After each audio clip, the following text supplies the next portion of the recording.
Hello friends, मेरा नाम है मोनिका और आज हम पढ़ने वाले हैं आईपीसी। तो जैसा कि आप सब जानते हैं कि आईपीसी की जगह हमारा बीएनएस आ चुका है, जिसे हम भारतीय न्याय संहिता के नाम से जानते हैं।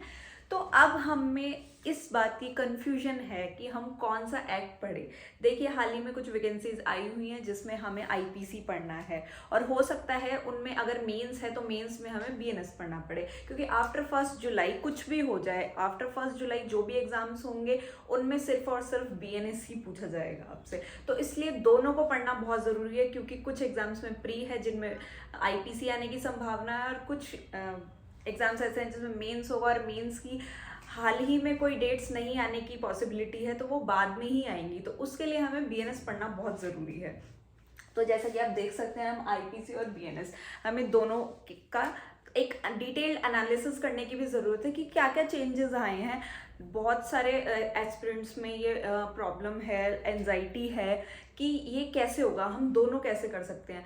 मैं आपको बताना चाहूँगी कि बहुत मुश्किल नहीं है ये चीज़, थोड़ी मुश्किल है, बहुत थोड़ी सी, क्योंकि प्रोविजंस आगे पीछे हो गए हैं और कुछ कॉन्सेप्ट्स चेंज हुए हैं। लेकिन ये सिर्फ 10% ही है। आपकी जो प्रॉब्लम है ये सिर्फ 10% ही है। जो 90% प्रॉब्लम है वो प्रॉब्लम है ही नहीं, क्योंकि क्या हुआ है, सारे सेक्शंस आपके एक सीरीज में है। सपोज बीच में से कोई आईपीसी के सेक्शन में से कोई चीज़ रिपील्ड हो चुकी है तो बीएनएस में वो चीज़ हटा दी गई है, उसका एक सेक्शन कम कर दिया गया है। सपोज कुछ ऐसी चीज़ें लाइक एक्सप्लेनेशंस का जो चैप्टर था आईपीसी में पहले, अब उसको हटा के जनरल डेफिनेशन के क्लॉज में डाल दिया गया है। तो उससे क्या हुआ, कुछ नहीं हुआ। जिस तरह से आप पहले पढ़ते थे उसी तरह से आप उसमें पढ़ेंगे, बस कुछ सेक्शंस को उठा के एक अलग चैप्टर में एक अलग सेक्शन में डाल दिया गया, बस इतना ही फर्क है। तो आपको बिल्कुल भी परेशान होने की ज़रूरत नहीं है, क्योंकि ये परेशानी सिर्फ आप तब तक फेस करेंगे जब तक आप इसका एनालिसिस ना कर ले। जिस दिन आपने बैठ के इसका एनालिसिस कर लिया कि आईपीसी और बीएनएस में क्या चेंजेस आए हैं और क्या नहीं, तो वो करने के बाद आपको बिल्कुल भी रियलाइज़ नहीं होगा कि हाँ, इसमें ज़्यादा कोई प्रॉब्लम है। तो ये आज हम डिस्कस करेंगे। तो लेट्स स्टार्ट। तो आईपीसी 1860 जिसका एक्ट नंबर है 45, जी हाँ, एक्ट नंबर भी बहुत ज़रूरी होता है। जब हम अपने एलएलबी में आईपीसी को पढ़ते हैं तो हम इस तरह की चीज़ों को इग्नोर कर देते हैं, लाइक एक्ट नंबर क्या हुआ, क्योंकि ये एग्जाम्स में नहीं पूछे जाते, क्योंकि एलएलबी में सब्जेक्टिव क्वेश्चंस आते हैं आपके from the point of view of term exams. लेकिन जब आप एक प्री के लिए, आप किसी एग्जाम के प्री के लिए प्री स्पेसिफिक पढ़ाई करते हैं तो उसमें इस तरह के जो चीज़ें होती हैं, पॉइंट्स होते हैं, बहुत इंपॉर्टेंट हो जाते हैं। पर हम क्या सोचते हैं, हम इन्हें नेग्लेक्ट कर देते हैं ड्यूरिंग आवर प्रिपरेशन। तो 1860 आईपीसी इज एक्ट नंबर 45 जो कि बहुत ज़रूरी है। देन असेंट, इसको जो असेंट मिली थी वो मिली थी 6 अक्टूबर 1860 को। तो यहाँ एक चीज़ बहुत इंपॉर्टेंट याद रखने वाली है कि इसको असेंट किसने दी। नॉर्मली हमारे इंडिया में कौन असेंट देता है, वो देता है प्रेसिडेंट। बट क्योंकि ये एक्ट 1860 का है, जिस टाइम हमारे इंडिया को आज़ादी भी नहीं मिली थी और हमारे ऊपर ब्रिटिश रूल कर रहे थे, तो उस समय गवर्नर होते थे, तो गवर्नर जनरल हुआ करते थे, तो उसकी असेंट लेनी पड़ती थी उस टाइम पे। तो उस टाइम पे 6 अक्टूबर को गवर्नर जनरल की असेंट हमें मिली। देन 1 जनवरी 1862 को वो एनफोर्स में आया। जी हाँ, ये भी एक नोट करने वाली चीज़ है कि ये दोनों डेट्स अलग अलग हो सकती हैं और ये सेम भी हो सकती हैं। तो जहाँ अलग अलग होती हैं हमें दोनों डेट्स याद करनी ज़रूरी है। देन 2019 में हमने जे.एंड.के रीऑर्गेनाइजेशन एक्ट देखा, जिसमें आर्टिकल 370 को हटाया गया। उसके बाद हमने जे.एंड.के रीऑर्गेनाइजेशन एक्ट के बाद ये देखा कि जो भी चीज़, जो भी एक्ट्स थे, जो भी स्टैट्यूट्स थे जिसमें इस तरह की चीज़ लिखी गई थी कि एप्लीकेबिलिटी, रिगार्डिंग एप्लीकेबिलिटी, कि कोई भी एक्ट कहाँ एप्लीकेबल होगा, तो वहाँ हम देखा करते थे होल इंडिया एक्सेप्ट जे.एंड.के। तो जब ये जे.एंड.के वर्ड, जैसे ही ये जे.एंड.के रीऑर्गेनाइजेशन एक्ट आया, इसने हमें बताया कि अब से जो भी इस तरह की चीज़ें थी एक्ट में, जो इस तरह की लाइन लिखी हुई थी, उसमें सब जे.एंड.के वर्ड को हटाया जाएगा और ये कंप्लीट इंडिया पे अप्लाई होगा। तो इसमें आईपीसी, इसके शेड्यूल 5 की टेबल 1 के एंट्री नंबर 48 में हमें ये बताया गया इस एक्ट की कि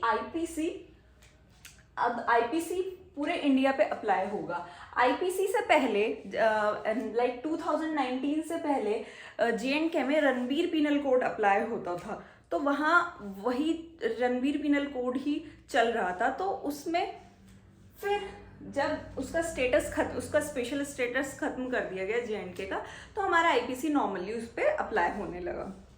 देन आता है कि आईपीसी किसने बनाया, तो एक लॉ कमीशन बना था आईपीसी को इंट्रोड्यूस करने के लिए, बनाने के लिए, जिसमें कि लॉर्ड मैकॉले उसके चेयरमैन थे। लॉर्ड मैकॉले को फादर ऑफ द आईपीसी भी कहा जाता है, क्यों, यही उसके लॉ कमीशन के चेयरमैन थे और इनका एक बहुत बड़ा रोल था कोडिफाई लॉ लाने का। इनके साथ 3 अदर मेंबर्स और थे, जिसमें से Lord Anderson, Lord millet and Lord McLeod, ये 3 लोग और थे जो इन चारों का ही नाम बहुत इंपॉर्टेंट है from the point of view of your pre exams.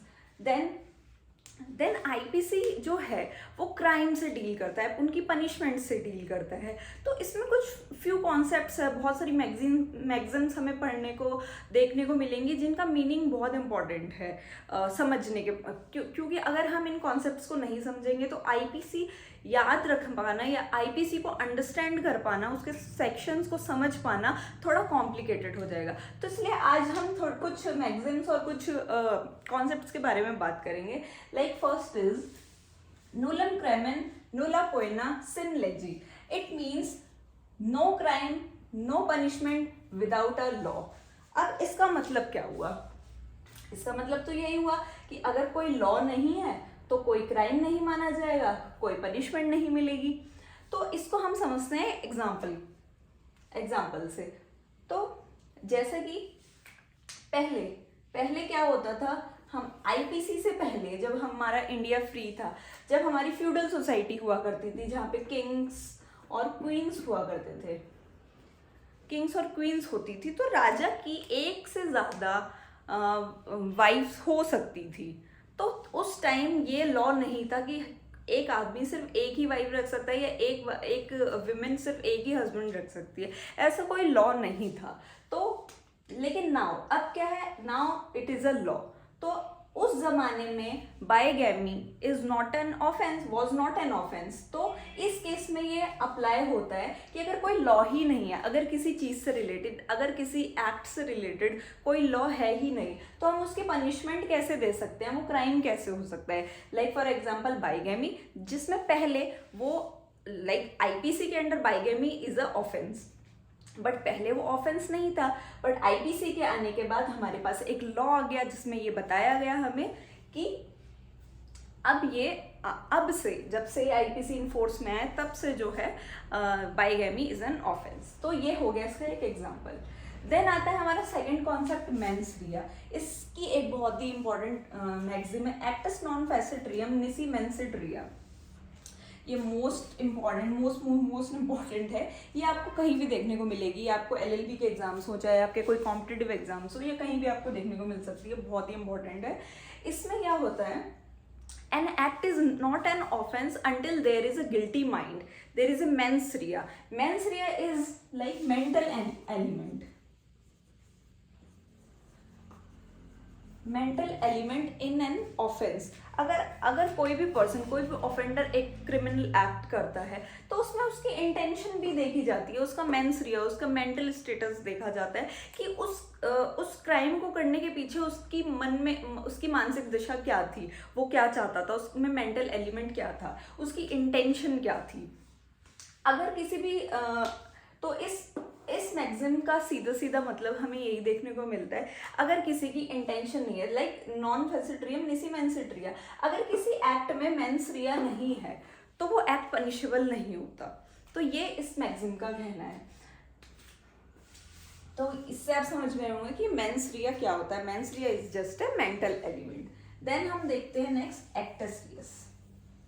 Acts reus is a physical element. जिस तरह से मेंस रिया आपका एक मेंटल एलिमेंट है, आपके माइंड से ही पता लगाया जा सकता है, इसे देखा नहीं जा सकता, because it is in the mind. ये आपकी बातों से ही हमें पता चल सकता है कि आपके मन में क्या है। But actus reus is a physical thing. Actus reus में क्या होता है, जब भी कोई पर्सन कोई एक्ट, कोई ऑफेंस कमिट करता है तो उसमें एक फिजिकल एलिमेंट हमेशा से जुड़ा हुआ रहता है। Act is like if A, here is A and B, A wants to kill B, तो यहाँ पे अगर वो बी को किल करता है तो ये ऑफेंस क्या माना जाएगा? मर्डर, या फिर मर्डर या फिर कल्पेबल होमिसाइड, इन दोनों में से कोई एक निकलेगा। वो तो खैर ट्रायल की बात है, बाद की बातें हैं, तो इनमें से कोई हो सकता है। तो उसमें इस पूरे केस में एक्टस रियस क्या होना चाहिए? तो एक्टस रियस वाज किलिंग, उसने उसको किल किया, तो killing is a physical element, उसका मरना, उसकी killing is an acts Reis. ठीक है, तो इसमें किसी में भी फिजिकल एलिमेंट जो होता है, suppose there is a hurt, offence of hurt में क्या हुआ? उसको एक ए ने बी को स्टिक से ब्लो दिया, एक मोटी डंडी से उसको मारा, तो उस केस में क्या होगा? तो उसको जो मारा है उसने, लाइक जो ब्लो है, जो हिट किया है, वो उसका एक्टस रियस है। ठीक है, ओके। देन हमारा नेक्स्ट कॉन्सेप्ट है मैलम। इसको हम थोड़ा डिटेल में समझेंगे केस लॉज के साथ।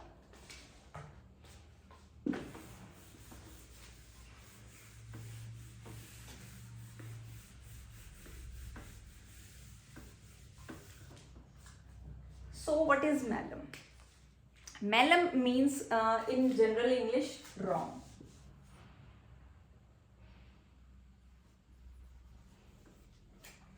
तो रॉन्ग क्या होता है? रॉन्ग कुछ भी हम गलत करते हैं वो रॉन्ग है। लेकिन यहाँ आईपीसी में गलत का मतलब एक ऑफेंस ही होता है। Wrong is related to offence. यहाँ मोरल रॉन्ग की बात नहीं हो रही है, यहाँ किसी सोशल रॉन्ग की बात नहीं हो रही है, यहाँ ऑफेंस की बात हो रही है, या फिर ऐसा कोई एक्ट जो कि प्रोहिबिटेड बाय लॉ है, प्रोहिबिटेड बाय लॉ।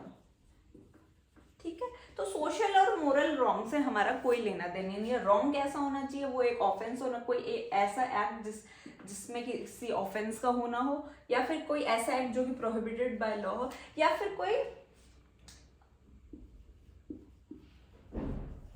कोई ऐसा रॉन्ग जिससे सिविल एक्शन अराइज हो, सिविल सूट अराइज हो।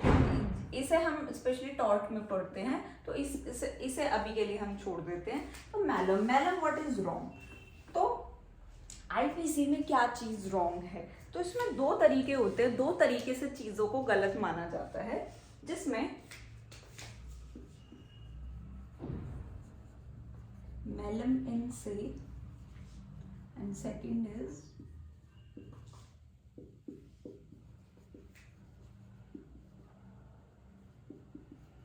मैलम prohibitum. This is also wrong, this is also wrong. अब इन दोनों में डिफरेंस क्या है? तो इसका जनरल इंग्लिश मीनिंग होता है, इसका जनरल इंग्लिश मीनिंग है रॉन्ग इन इटसेल्फ। इसका मीनिंग होता है रॉन्ग as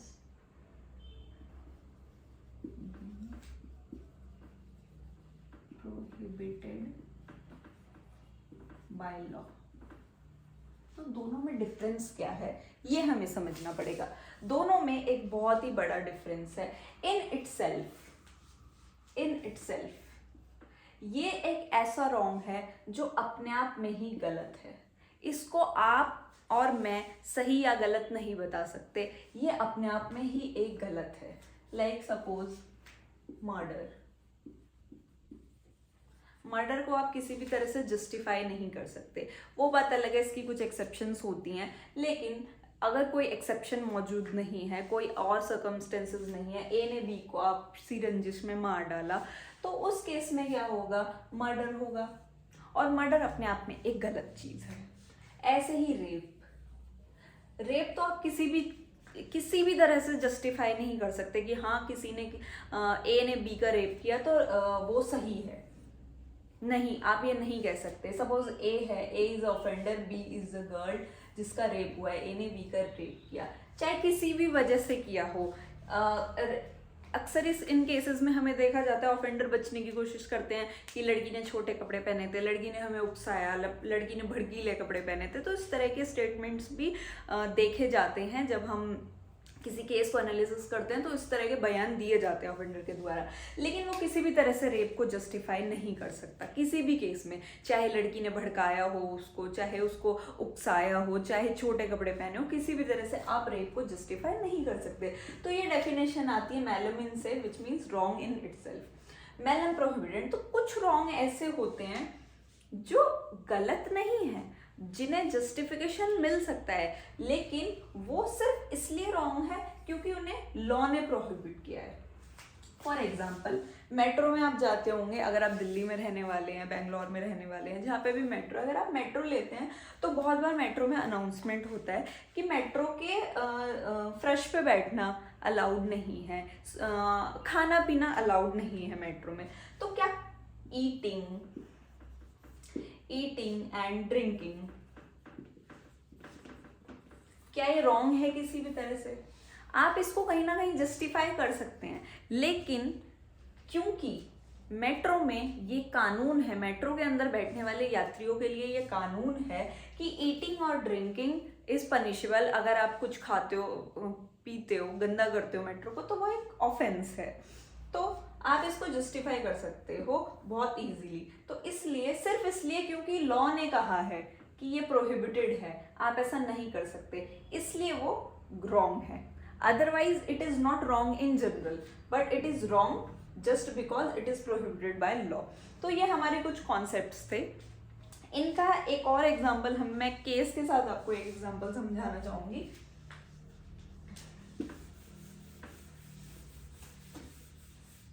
ये बहुत ही इंपॉर्टेंट केस है। ये केसेस आपको, चाहे आपकी एलएलबी हो, एलएलबी में भी ये जरूर, अगर इससे रिलेटेड कोई क्वेश्चन आता है, आपको वो 2 केसेस जरूर डालने हैं इसमें, और चाहे किसी कॉम्पिटिटिव एग्जाम हो। तो सपोज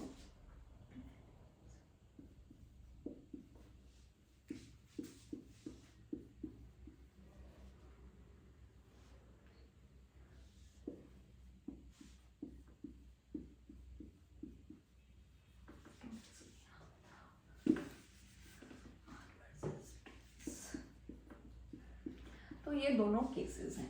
तो मैलम इन से कि रॉन्ग इन इटसेल्फ, तो आर वर्सेस प्रिंस का केस है, बहुत ही इंपॉर्टेंट केस है और बहुत ही इंटरेस्टिंग भी केस है। अगर आपको मौका मिले तो आप इसके फैक्ट्स जरूर पढ़ना। फैक्ट्स पढ़ने से क्या होता है, लोगों को चीज़ें याद हो जाती है। अगर आप कोई भी केस लॉज आपको हमेशा काम आने वाले हैं। अगर आप चाहते हैं कि केस लॉ आपको लंबे टाइम तक याद रहे, तो आप उसके फैक्ट्स जरूर पढ़ें और डिटेल में पढ़ें। जब अगर एक बार आप उसको डिटेल में पढ़ लेंगे, आप उसके फैक्ट्स कभी नहीं भूलेंगे और वो आपको लॉन्ग टर्म में बेनिफिट देगा। तो आर वर्सेस प्रिंस, तो एक सपोज इट्स अ बॉय, एक बॉय था और एक गर्ल थी। तो यहाँ क्या होता है, दोनों में लव अफेयर होता है और बी गर्ल से पूछता है, बी जी से पूछता है कि क्या तुम 18+ हो, क्योंकि यहाँ इसको रियलाइजेशन था कि अगर वो किसी ऐसी लड़की को जो कि 18 से कम है, किसी ऐसी लड़की को लेके जाता है, उसके फ्रॉम द लॉफुल गार्जियनशिप अगर उसको दूर करता है, तो उस केस में वो लायबल होगा। तो इस केस में उसने उससे पूछा कि क्या तुम 18+ हो। तो लड़की का जो फिजिकली दिखने में फिजिक था, वो भी इस तरह का था जिससे वो 18+ ही लगती थी, और उसने भी ये एडमिट किया कि यस मैं 18+ हूँ। देन उसके बाद वो दोनों जाते हैं कहीं, तो उसके बाद जो गर्ल होती है, गर्ल के पेरेंट्स उसके ऊपर केस फाइल कर देते हैं कि आपने लॉफुल गार्जियनशिप से उस बच्चे को भगाया है। तो लड़का कहता है कि उसने मुझे खुद बोला था कि वो 18+ है और वो दिखती भी 18+ है। तो क्योंकि वो 18 साल से कम की है, तो यहाँ एब्डक्शन ना लग के किडनैपिंग लगेगा। तो kidnapping is also a kind of wrong, जो कि मैलम इन से है कि रॉन्ग इन इटसेल्फ, आप उसको जस्टिफाई नहीं कर सकते। चाहे वो उसने कहा हो या नहीं कहा हो।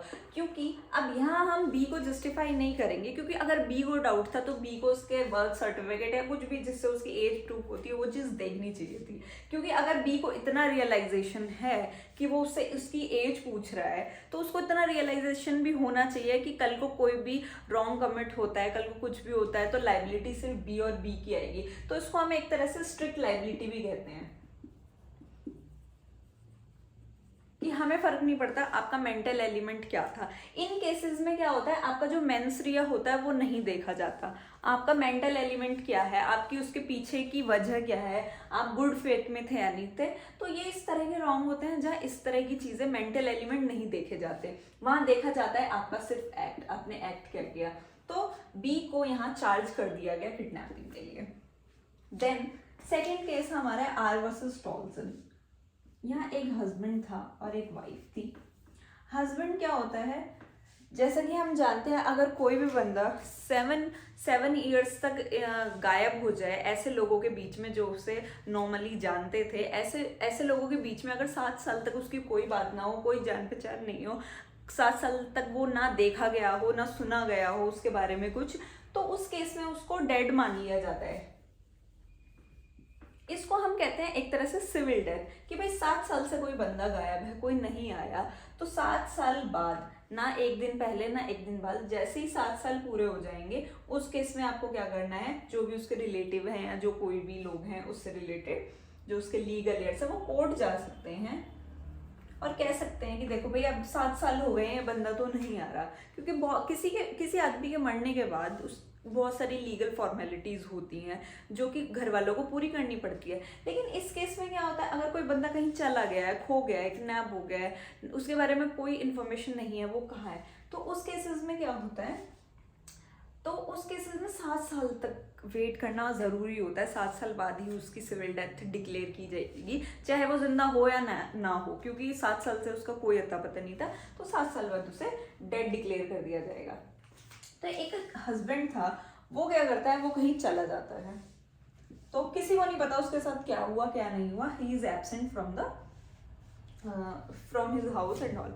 सो वाइफ क्या करती है, वाइफ 6 ईयर्स और 11 मंथ्स 6 ईयर और 11 मंथ्स तक उसका वेट करती है, पर 7 ईयर नहीं हुए होते हैं, तो वो 12th मंथ में क्या करती है, शादी कर लेती है।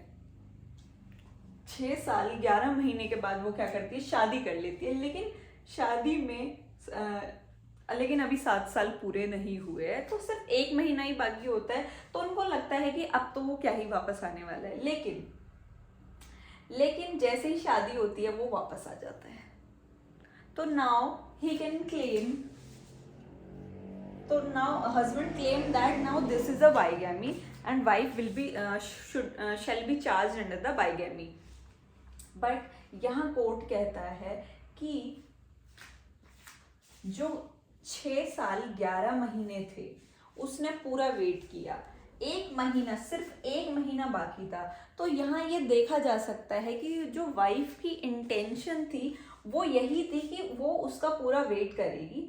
बट यहाँ पे क्या था कि इतना ज़्यादा टाइम हो गया था कि यहाँ ये नहीं कहा जा सकता कि यहाँ जो वाइफ थी उसका कोई बैड फेथ था, कोई बैड इंटेंशन था, क्योंकि ये चीज़ उसने गुड फेथ में की। उनको लगा अब तक नहीं आया तो अब भी नहीं आएगा, तो मेलम प्रोहिबिटम। तो इस तरह के जो केसेस होते हैं ये मोरली तो रॉन्ग नहीं है, ये सिर्फ इसलिए रॉन्ग है बिकॉज प्रोहिबिटेड बाय लॉ, क्योंकि पहले के ज़माने में तो नहीं होता था, राजा महाराजाओं की बहुत सारी रानियां होती थी, तो ये सिर्फ इसलिए रॉन्ग है क्योंकि इसको लॉ ने कहा है कि भाई अब सोसाइटी के अकॉर्डिंग, टाइम के अकॉर्डिंग लॉ को भी चेंज होना पड़ता है, तो ये एक लॉ लाया गया कि bigamy is a offence. But इस तरह के ऑफेंसेस में जो मेंसरिया होता है उसको देखा जाता है। अगर इस तरह के केसेस में मेंटल एलिमेंट था, आपकी इंटेंशन थी, आपकी बैड इंटेंशन थी, आपकी गलत इंटेंशन थी, तो आपको पनिशमेंट मिलेगी। लेकिन अगर कहीं भी कोर्ट को लगता है कि आपने ये चीज़ गुड फेथ में की है, आपका कोई भी ऐसा इंटेंशन नहीं था कि आप जानबूझ के कानून को तोड़ें, तो उस केस में आपको गुड फेथ के अंदर आपकी सज़ा माफ़ कर दी जाती है। तो के हालांकि दोनों ही एक तरह से इनोसेंट थे दोनों ही केसेस में, लेकिन क्योंकि यहाँ रिस्ट्रिक्ट लाइबिलिटी का प्रोविजन था और ये मेलमिन से था, तो यहाँ कोई भी एक्सक्यूज नहीं चलेगा कि आपकी इंटेंशन क्या थी, गुड फेथ था या नहीं, बट यहाँ एक्सक्यूज चल सकता है क्योंकि यहाँ मेंटल एलिमेंट नहीं था। So these are most important cases. आप इसको डिटेल में ज़रूर पढ़िएगा। हो सकता है मैंने थोड़ा फैक्ट्स में थोड़ा सा ऊपर नीचे हो गया, तो आप इसको अच्छे से पढ़ना क्योंकि ये बहुत इंपॉर्टेंट है और आपको आगे के लिए भी बहुत काम आएंगे। So that's all for today. Thank you.